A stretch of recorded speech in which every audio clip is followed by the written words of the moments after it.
どちらからですか？大阪。大阪。そうですか。今週は毎日雨が降さそうです。いや、ねそうですね。天気予報で見たらもう 90% やから。フランス。あ、フランスから、ドイツから。なんか伝統的な日本を見たかったと思ったから、根室のお寺がマジで美しいです。いや、そうですね。おはようございます。歩き遍路2日目の朝でございます。今日ね、張り切って早起きしたんですけど、朝ごはん食べた後にちょっと私朝弱くてダラダラしちゃって結局出発9時になってしまいました。あれだね、朝は最初は急に早起きせずに自分のペースに合わせて、それだったら8時に起きてゆっくり朝ごはん食べて、なんか9時出発とかでもいいのかなって思いました。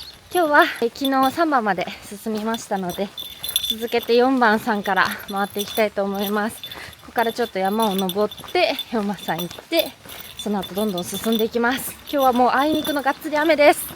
頑張ります。到着しました。結構、山道やったけどそんなに傾斜は強くなくて歩きやすい道でした。で、結構ずんずん歩きよったら気づいたら目の前に大日寺がありました。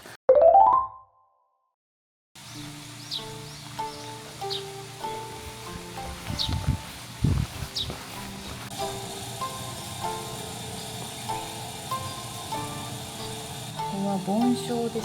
山門の中に鐘があります。この紐を引っ張ると鐘がゴーンとなる仕組みですね。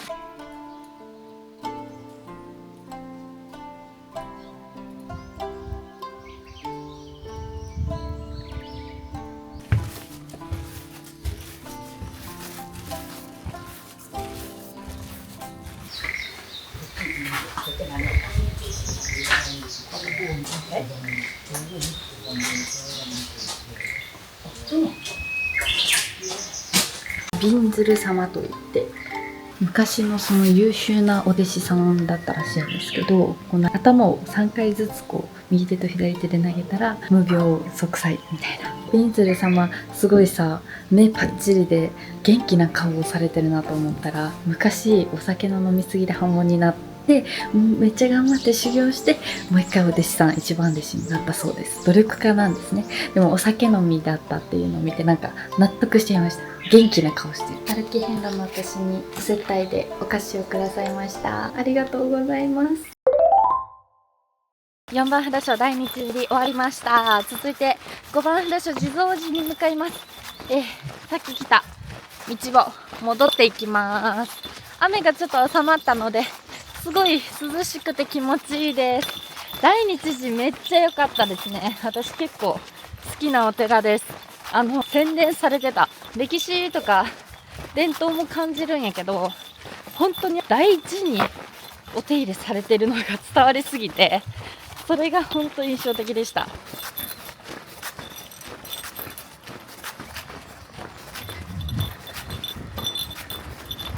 今ですね、昨日の極楽寺で猿があるけん気をつけようって言ってくれたおっちゃんがですね、今車で通りました。おーいって、いつもうろうろしてるんだって、この札所周辺をね。多分だいぶゆっくり行きよるなと思われたと思うけど、今日朝ホテルでね会った皆さんも多分私よりはるか早くにね出発して回ってると思うので、またいつかどこかで会うかもしれないね。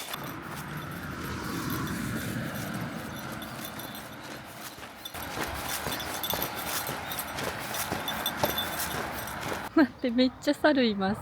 めっちゃ猿、普通に猿、お猿さん。いや、この辺り多いって聞いてたんですけど、確かにいますね。普通におったわ。はい、第5番札所地蔵寺に到着しました。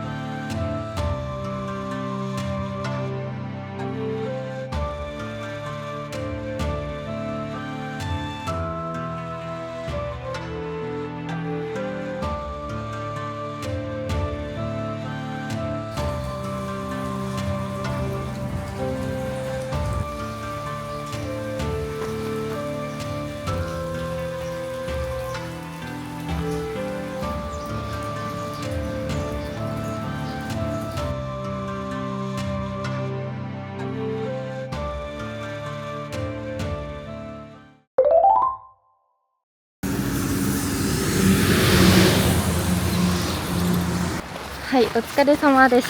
5番さんお参り終わったので、続いて6番さんに向かってます。安楽寺ですね。5キロぐらいあるので頑張って歩きます。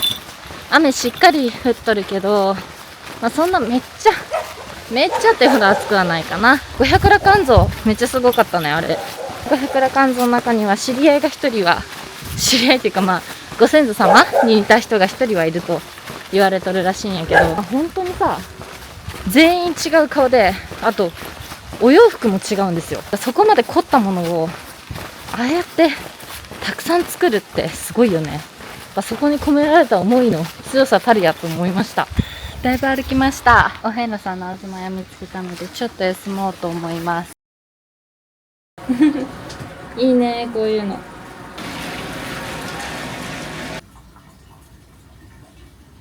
だいぶ歩いて、あと500メートルで安楽寺に着きます。あとちょっと頑張るぞー。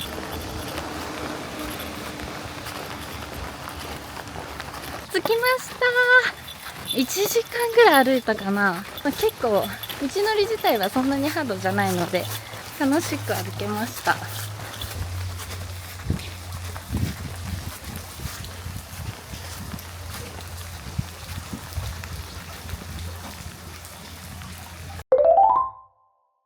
第6番札所安楽寺です。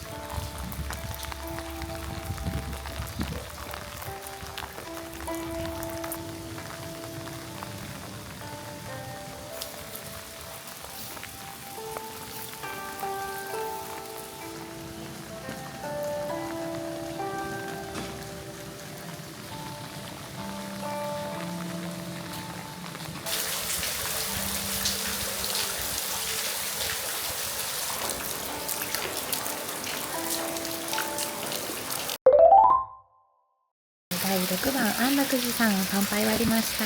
今日のうちに8番さん終わって9番さんまで行けたらいいなーって思ってるんやけど、もしかしたら8番終わったらあれかもしれんな、お宿にそのまま行くかもしれません。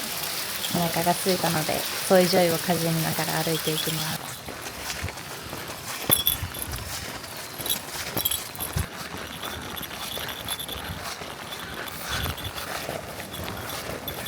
こんにちは。お疲れ様です。中楽寺見えてきました。近かった。さっきの5分の1ぐらいやからめっちゃ近かった。名前も似てるだけあってちょっと山門が似てますね。第7番札所中楽寺に到着しました。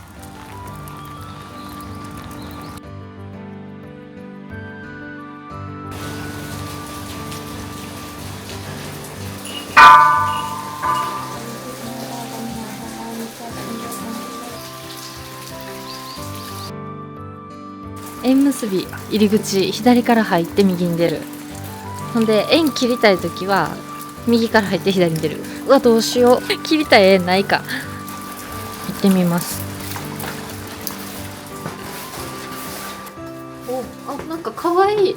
めっちゃかわいいんやけど。なんかちょっと待って、お寺に急にイルミネーションちょっとびっくりしちゃった。いらっしゃいます。なんかすごい光ってる。ここすごいね。めっちゃ可愛いけどお花とイルミネーションと見てください。ライトアップされてます。あれもうライブ配信で使うライトやもんねいい大師堂のお参り終わりました。お昼ご飯を食べようと思ったらお休みだったんです。お腹すいたよ。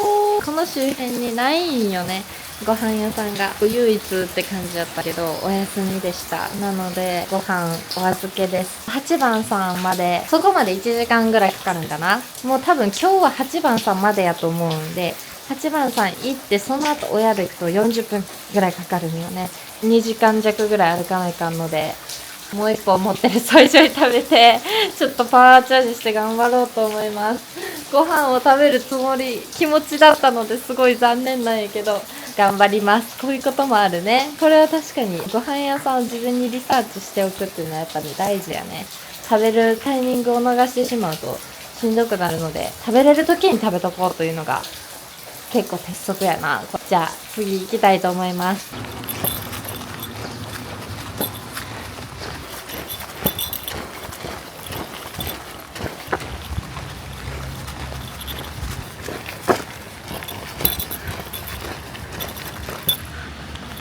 あと 1.3 キロ。道の駅どなりというところに寄りまして、糖分補給します。やばい、もう一回食うか。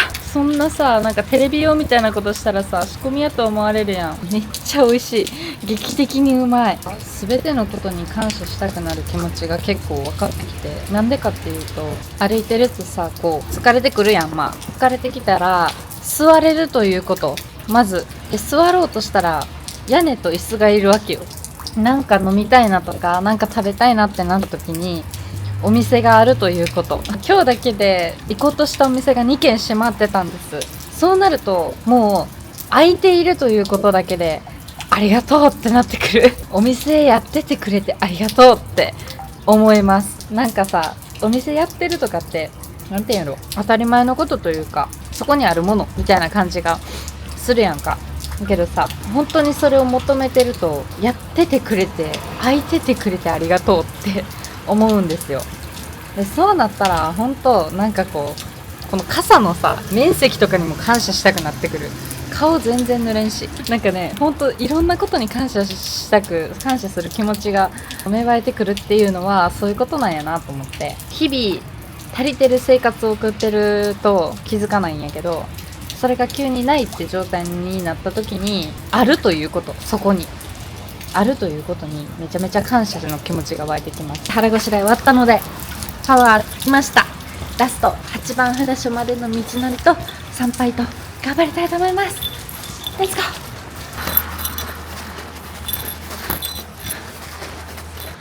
今までほぼ平地で坂なかったんよね。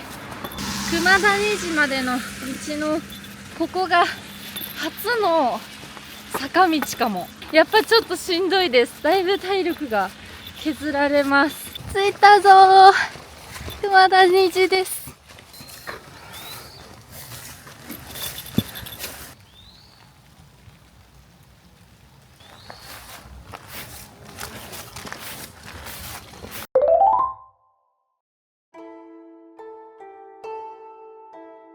やば、綺麗。見て、緑に続く参道です。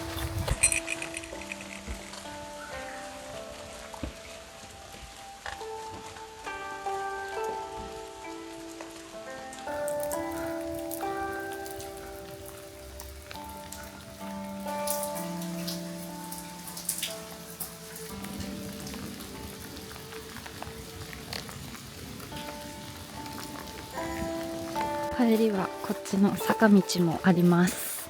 このね、山門が本当に提灯があって、で今日たまたまね雨やから緑が深くて本当に綺麗やった。仁王門です。ここがめちゃめちゃ立派。普通ある門の2倍ぐらいの高さあります。この脇に咲いてるの、植わってるのが桜なんですよね。これ春咲いたらもうとてつもなく綺麗やと思います。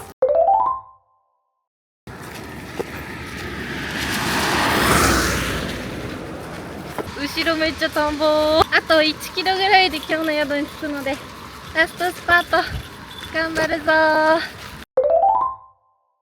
ー。皆さん、やっとお宿に着きました。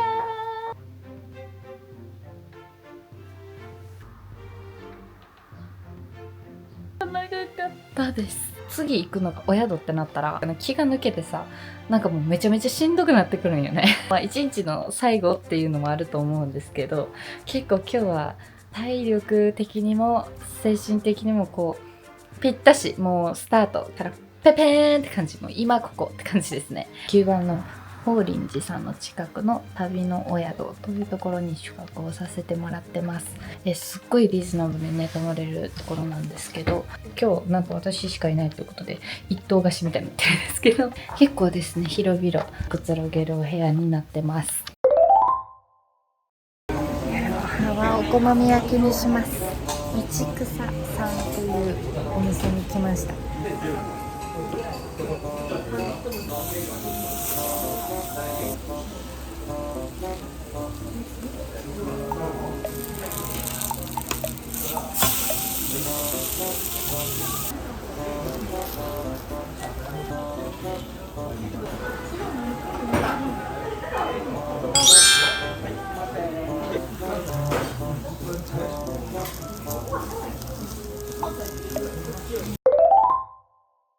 徒歩遍路2日目終了しました。今日はよく歩いたね。昨日、歩数的にも距離的にも昨日の2倍ぐらい歩けたかな。うん。だいぶ容量も分かってきて、スムーズに回れるようになってきたかなという感じではあるんやけど、まあ今日の反省点は、あれかな、お昼ご飯流しちゃったなっていうの一つかな。明日はもうちょっと、せめてもうちょっと天気がいいといいなっていう感じです。2日目も無事に終了しました。全然まだまだ元気いっぱいです。肩は痛いけどね、なんか終わる頃がムキムキになってそうな気がする。ということで、明日も元気に頑張りたいと思います。では、おやすみなさーい。